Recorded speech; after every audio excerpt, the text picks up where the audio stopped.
Feminism లేదా స్త్రీవాదం ఈ పదాన్ని మనం చాలాసార్లు వినే ఉంటాం కదా, కానీ నిజంగా దాని అర్థమేంటి? ఈరోజు మన విశ్లేషణలో ఈ సంక్లిష్టమైన ఎప్పటికప్పుడు మారుతున్న మెటా ఐడియాలజీని పూర్తిగా విడమర్చి తెలుసుకోబోతున్నాం.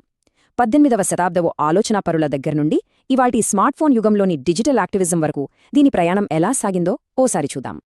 ముందుగా మన రోడ్ మ్యాప్ ఎలా ఉండబోతోందో చూద్దాం. అసలు ఈ మెటా ఐడియాలజీ అంటే ఏంటో నిర్వచించి, ఆపై ఫెమినిజంలో వచ్చిన 4 వేవ్స్ లేదా దశలు, అందులోని వివిధ సిద్ధాంతాలు, వ్యక్తిగతమే రాజకీయం అనే కాన్సెప్ట్, భారతదేశంలో దీని ప్రభావం, మరియు చివరగా సమాజాన్ని చూసే ఒక నిర్మాణాత్మక కోణం, ఇవన్నీ కవర్ చేద్దాం. సరే, ఏమాత్రం ఆలస్యం చేయకుండా టాపిక్లోకి వెళ్ళిపోదాం. ముందుగా అసలు ఈ మెటా ఐడియాలజీ అంటే ఏంటో డిఫైన్ చేద్దాం. ఇది కేవలం ఒకే ఒక్క ఉద్యమం కాదు సుమా. ప్రాథమికంగా చెప్పాలంటే జీవితంలోని ప్రతి రంగంలో వివక్షను ఎదుర్కొంటూ సమానత్వం, గౌరవం, న్యాయం సాధించడమే ఫెమినిజం ముఖ్య ఉద్దేశం. ఆసక్తికరమైన విషయమేంటంటే దీని తాత్విక మూలాలేం ఏనాటివో తెలుసా? ఏకంగా ప్లేటో కాలం నాటివి. ఆడవాళ్లు కూడా పాలకులయ్యేందుకు 100% సామర్థ్యం కలిగి ఉన్నారని ఆయన ఆనాడే బలంగా వాదించారు.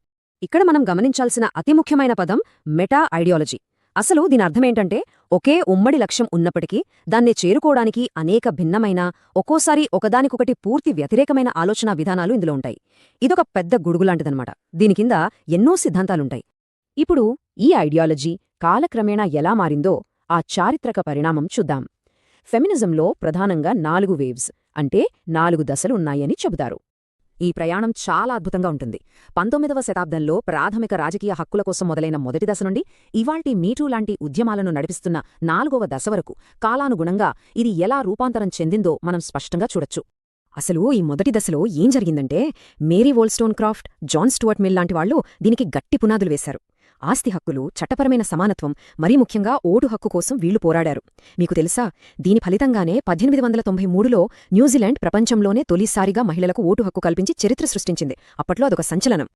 అలాగే కొంచెం ముందుకు వెళ్లి 1990ల కాలం నాటి 3వ దశను చూద్దాం. ఈ దశలో ఒక కీలకమైన వాస్తవాన్ని గుర్తించారు. అదేంటంటే, అందరి మహిళల కష్టాలు ఒకేలా ఉండవు. ఉదాహరణకు, ఒక దళిత మహిళ ఎదుర్కొనే వివక్ష వేరొక వర్గానికి చెందిన మహిళ అనుభవించేదానికంటే పూర్తిగా భిన్నంగా ఉండొచ్చు. దాన్నే ఇంటర్సెక్షనాలిటీ, రేసు, వర్గం, సంస్కృతి లాంటి వాటిని పరిగణనలోకి తీసుకోవడం ఇక్కడే మొదలైంది. చరిత్రను పక్కన పెడితే ఇక ఇప్పుడిందులో ఉన్న వివిధ ఆలోచనా విభాగాలేంటో చూద్దాం. సమానత్వం సాధించటానికి ఎవరి అప్రోచ్ వాళ్లది. ఈ విభిన్న ఆలోచనా విధానాలను మనం గమనిస్తే ఒక్కో వర్గం ఒక్కో మూల సమస్య మీద ఫోకస్ చేస్తుంది. లిబరల్ ఫెమినిస్టులు కేవలం చట్టాలు, రాజ్యాంగ సంస్కరణల ద్వారా సమానత్వం సాధ్యమని నమ్మితే, మార్క్సిస్ట్ లేదా సోషలిస్ట్ ఫెమినిస్టులు ఇంకో అడుగు ముందుకేసి అసలు ఈ పెట్టుబడిదారీ విధానమే మహిళల ఆర్థిక దోపిడీకి అసలు కారణం అని బలంగా వాదించారు. మరింత లోతుగా అర్థం చేసుకోవడానికి లిబరల్ మరియు రాడికల్ ఫెమినిజాన్ని పక్కపక్కన పెట్టి చూద్దాం. రాడికల్ ఫెమినిజాన్ని తరచుగా నిజమైన స్త్రీవాదం అంటుంటారు. ఎందుకో తెలుసా? ఎందుకంటే అసలు మన సమాజం, ఈ ప్రభుత్వ వ్యవస్థలు పుట్టుకతోనే పురుషాధికతను కలిగి ఉన్నాయని వీరు నమ్ముతారు. కాబట్టి పైపైన చేసే చట్టాలతో పనేం జరగదని, వ్యవస్థను సమూలంగా మార్చాల్సిందేనని వీళ్ల వాదన. దీనికి సిమోన్ డి బోవార్ రాసిన ది సెకండ్ సెక్స్ పుస్తకంలోని ఒక అద్భుతమైన వాక్యం కరెక్ట్గా సరిపోతుంది. ఎవ్వరూ మహిళగా పుట్టరు, మహిళగా మార్చబడతారు. నిజంగా ఎంత పవర్ఫుల్ స్టేట్మెంట్ కదా! మనస జీవశాస్త్రం కాదు, ఈ సమాజమే ఆడవాడకంటూ కొన్ని పద్ధతులను, పాత్రలను సృష్టించి వాళ్లపై రుద్దుతోందని ఈ రాడికల్ ఆలోచన స్పష్టం చేస్తోంది. ఇక తర్వాతి ముఖ్యమైన భావన, సెకండ్ వేవ్ ఫెమినిజంలో వచ్చిన అత్యంత సంచలనాత్మకమైన ఆలోచన, వ్యక్తిగతమే రాజకీయం. ప్రైవేట్ రంగం అనుకునేదానికి ఇదొక పెద్ద సవాల్. కారోల్ హానిష్ ప్రాచుర్యంలోకి తెచ్చిన ఈ కాన్సెప్ట్ అసలు లెక్కలన్నీ మార్చేసింది. అంతకుముందు అందరూ అరిస్టాటిల్ చెప్పినట్లు ఇంటి విషయాలు వేరు, బయట రాజకీయ విషయాలు వేరు అనుకునేవాళ్లు. కాని ఇంటి పనికి జీతం లేకపోవడం, కుటుంబ హింస లేదా వివాహబంధంలో సమస్యలు, ఇవన్నీ కేవలం వ్యక్తిగత సమస్యలు కావని, అవి పితృస్వామ్య వ్యవస్థ సృష్టించిన రాజకీయ అసమానతలేనని ఈ భావన బటబయలు చేసింది. దీనిపై విద్యావేత్త సూసాన్ మూలర్ ఓకిన్ ఇంకాస్త లోతైన విశ్లేషణ చేశారు. మన చట్టాలు కూడా పురుషుల దృక్కోణం నుండే ఎలా రాయబడ్డాయో ఆమె చూపించారు. ఇంట్లో వేతనం లేని పనిభారం వల్ల ఆడవాళ్లు ఆర్థికంగా ఎలా ఆధారపడాల్సి వస్తోందో, ఆ పురుషాధిక్యపు విలువలు తరతరాలుగా ఎలా స్థిరపడిపోయాయో ఆమె చాలా స్పష్టంగా వివరించారు. ఇప్పటి వరకు గ్లోబల్గా చూశాం కదా, ఇప్పుడు మన భారతదేశం విషయానికి వద్దాం. ఈ పోరాటాలు మన దగ్గర ఎలా జరిగాయో చూద్దాం. చారిత్రకపరంగా చూస్తే మన దగ్గర రాజా రామ్మోహన్ రాయ్, సావిత్రిబాయి ఫూలే లాంటి గొప్ప సంఘ సంస్కర్తలు ఎంతో తీవ్రమైన అణచివేత రూపాలకు వ్యతిరేకంగా ఆనాడే పోరాడారు.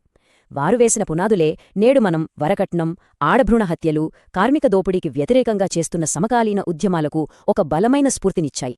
ఇక్కడ మనం గమనిస్తే భారతదేశంలో లింగ న్యాయం కోసం జరిగే పోరాటం ఎంత సంక్లిష్టమైనదో అర్థమవుతుంది. ఇదొక బహుముఖ పోరాటం. రాజకీయంగా, సామాజిక సాంస్కృతికంగా, ఆర్థికంగా ఇలా అన్ని కోణాల్లో విస్తరించుంటుంది. ఉదాహరణకు కులం, వర్గం అనేవి ఈ సమస్యను మరింత క్లిష్టంగా మారుస్తాయి. అలాగే ఇంట్లో చేసే పనికి ఎలాంటి గుర్తింపు, ఆర్థిక భద్రత లేకపోవడమనేది వాళ్ల స్థితిగతుల్ని ఎలా ప్రత్యక్షంగా దిగజార్చుతుందో మనం ఖచ్చితంగా అర్థం చేసుకోవాలి. ఫైనల్గా ఒక నిర్మాణాత్మక కోణంలో ఆలోచిద్దాం. ఎందుకంటే ఫెమినిజం అనేది కేవలం ఆడవాళ్ల కోసం మాత్రమే కాదు, ఇదొక విస్తృతమైన గ్లోబల్ లెన్స్ లాంటిది. నైతిక తత్వశాస్త్రంలో చూస్తే సాధారణంగా అంతా నియమాలు, హక్కులు, వ్యక్తిగత లాభాలు అంటూ ఒక కఠినమైన ఆలోచనా విధానం ఉంటుంది. కాని స్త్రీవాద నీతిశాస్త్రం దీన్ని తీవ్రంగా విమర్శిస్తుంది. సమాజమనేది కేవలం నియమాలతో కాకుండా ఒకరికొకరు సహాయం చేసుకోవడం, బంధాలు, అర్థం చేసుకోవడం, ప్రేమ వంటి సమ్మిళిత మానవ కేంద్రీకృత విధానాలతో నడవాలని ఇది కోరుకుంటుంది. సరిగ్గా ఇలాంటి ఆలోచనే ఎకోఫెమినిజం లేదా ఆవరణ స్త్రీవాదంలో కూడా కనిపిస్తుంది. ఇది పర్యావరణ సమస్యలను, లింగ వివక్షను కలిపి చూస్తుంది. పెట్టుబడిదారీ పితృస్వామ్య వ్యవస్థ వల్ల ప్రకృతి, మహిళలు ఇద్దరూ ఒకేలా దోపిడీకి గురవుతున్నారని ఇది వాదిస్తుంది. చిప్కో ఉద్యమం గురించి మనం వినే ఉండం గదా. చెట్లను కాపాడేందుకు మహిళలు ఎంత ముందుండి పోరాడారో, సహజ వనరుల సంరక్షణలో వాళ్ల పాత్ర ఎంత కీలకమో అది స్పష్టం చేస్తుంది. ఇక్కడొక చిన్న క్లారిఫికేషన్. కొందరు విమర్శకులేమంటారంటే ఈ రాడికల్ ఆలోచనల వల్ల సమాజంలో గొడవలొస్తాయని. కానీ మనం అర్థం చేసుకోవాల్సిందేంటంటే ప్రభుత్వ పాలసీలు తెచ్చే పై సాధారణ జెండర్ ఈక్వాలిటీ వేరు, అసలు అణచివేతకు కారణమయ్యే మూలాలను, పితృస్వామ్య అధికార నిర్మాణాలను లోతుగా ప్రశ్నించే ఫెమినిజం వేరు. ఫెమినిజం సమస్యను వేర్లతో సహా విశ్లేషిస్తుంది. ఇక ముగించే ముందు ఒక అద్భుతమైన ఆలోచనతో ఈ విశ్లేషణలు ముగిద్దాం. ప్రముఖ రచయిత్రి బెల్ హుక్స్ చెప్పినట్లు ఫెమినిజం అనేది ప్రతి ఒక్కరి కోసం. అవును, ఇది సమాజంలో ఎవరు ఎవరిపైనా ఆధిపత్యం చెలాయించకుండా ఒక సమానమైన, అందరినీ కలుపుకోపోయే న్యాయమైన వాతావరణాన్ని కోరుకుంటుంది. ఒక్కసారి ఊహించండి, ఈ నిర్మాణాత్మక అసమానతలు పూర్తిగా తొలగిపోతే మన ప్రపంచం ఎంత అద్భుతంగా, ఎంత స్వేచ్ఛగా ఉంటుందో కదా. ఏమంటారు? ఆలోచించండి.